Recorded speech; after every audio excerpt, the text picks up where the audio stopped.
మాట్లాడాలని ఉంది, కానీ నీతో అలా మాట్లాడడానికి కాల్స్ మెసేజెస్ చేసే లోకువైపోయా. నీతో మాట్లాడకుండా ఉండలేను, అలా అని నీతో మాట్లాడలేను. ప్రతి ఒక్కరి జీవితంలో ఒకరు ఉంటారు, వారిని పొందలేము, మాట్లాడలేము, మర్చిపోలేము, విడిచిపెట్టి ఉండలేము. కానీ వారితో ప్రయాణం అలా కొనసాగుతూనే ఉంటుంది. మన మీద మనకి ఎప్పుడు అసహ్యం వేస్తుందో తెలుసా?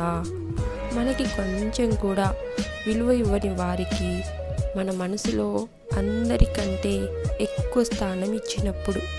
మనల్ని ఎవరైనా అర్థం చేసుకున్నా చేసుకోకపోయినా ఏం పర్వాలేదు, కానీ మనం ఆశించిన వ్యక్తి అర్థం చేసుకోలేకపోతే చాలా బాధగా ఉంటుంది. నువ్వంటే నాకు చచ్చేంత ఇష్టం, కానీ నేనంటే నీకు ఎంత ఇష్టమో ఇప్పుడు అర్థమైంది.